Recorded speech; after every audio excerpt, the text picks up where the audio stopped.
Hello tout le monde, bienvenue dans cette nouvelle vidéo. Pour celles et ceux qui ont vu ma vidéo où je regardais des TikTok santé où il y avait des informations médicales complètement débiles, etc. Le titre de cette vidéo vous dit peut-être quelque chose. Je vous montre tout de suite un extrait de cette vidéo. Notre salive est dotée de pouvoirs magiques.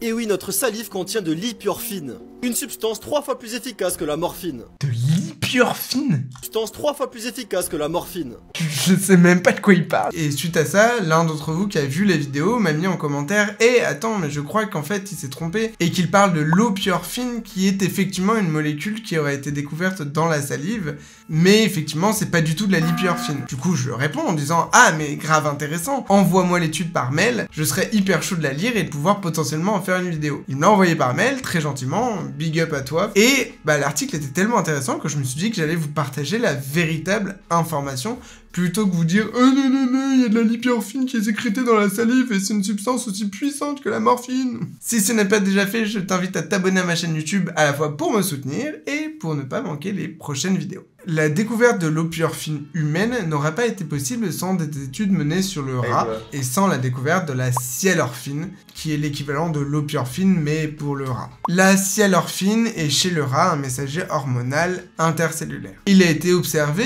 in vivo, donc chez un rat vivant adulte, que la sialorphine a un effet antinociceptif très puissant, c'est-à-dire un effet analgésique important. Et la sialorphine, au-delà d'avoir un effet analgésique, va avoir un effet de boost de l'organisme, à même titre en fait quand on active le système sympathique, le système neurovégétatif dans le but de booster l'organisme, va être libéré de la sialorphine, que l'on va retrouver un petit peu partout dans l'organisme du rat, justement pour pouvoir lutter contre la douleur, contre le danger qui peut être en cours et qui déclenche l'activation du système sympathique. Une fois qu'a été trouvée la sialorphine chez le rat, on a essayé de trouver son homologue chez l'humain. Et en analysant la salive des donneurs volontaires, on a découvert la substance qui a été ensuite nommée l'opiorphine, et cette molécule a également une action antinociceptive très puissante puisque à 1 mg par kilo, elle équivaut à 6 mg par kilo de morphine en voie intrapéritonéale. Dans notre organisme, il existe des peptides naturels appelés encéphalines qui sont des puissants analgésiques naturels. Ils sont sur ce qu'on appelle la voie descendante de la douleur, c'est eux qui vont venir inhiber le signal émis par exemple par les nocicepteurs périphériques. L'opiorphine va venir protéger ces peptides, les encéphalines, en les protégeant de la dégradation par les peptidases, ce qui va prolonger l'action analgésique de ces molécules naturelles.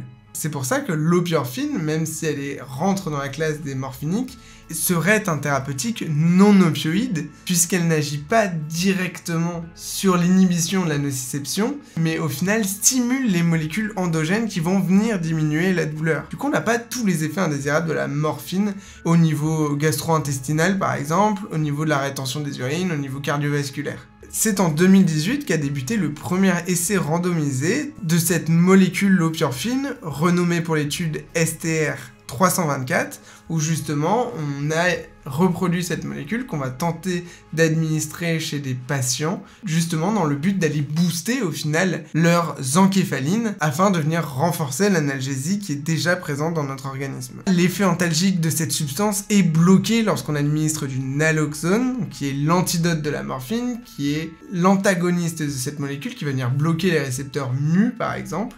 Donc du coup, vu que cette molécule est bloquée par l'antagoniste des morphiniques, c'est pour ça que l'opiorphine est nommée fine à la fin, intègre directement la classe des morphiniques. Et les pistes tout de suite qui se sont ouvertes après la publication de cette étude, c'est on va pouvoir mieux comprendre le rôle de cette molécule morphinique qui est endogène, qui est sécrétée de manière naturelle, et ça nous donne aussi une potentielle voie thérapeutique. Est-ce qu'on ne peut pas axer sur cette voie-là pour justement booster les opioïdes naturels, les opioïdes endogènes, plutôt que d'aller mettre de la morphine exogène qui a toutes les conséquences qu'on connaît bien dans le milieu de la santé. Donc moi qui ai fait quand même 2 ans d'études en anesthésie et qui n'ai jamais entendu parler de l'opiorphine, et je trouve ce sujet hyper intéressant, c'est pour ça que j'en fais une vidéo, c'est parce qu'en fait on tient peut-être là, à base d'une fausse information sur un TikTok santé parce qu'il parlait de l'ipiorphine alors que c'est de l'opiorphine, et on tient peut-être une nouvelle molécule qui va être cruciale dans la prise en charge des douleurs des patients chroniques par exemple. Parce qu'encore une fois, chez ces patients, on aurait tendance à mettre de la morphine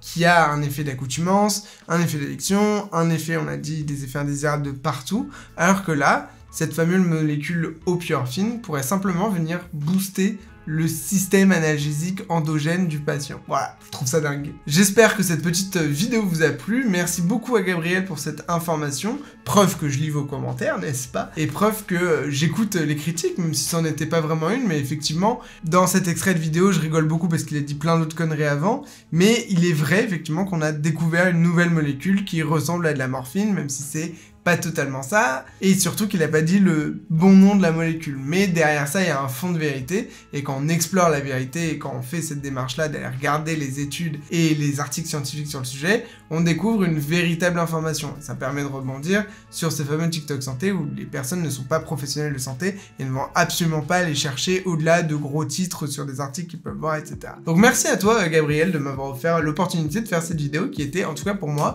très intéressant. Est-ce que toi, t'avais déjà entendu parler de l'opioïde? Je serais curieux de savoir. En tout cas, moi, je le répète, mais pas du tout. Je vous dis à la prochaine. Salut! I'm in a big house with people I don't know. There's a reason, but it's not clear at all.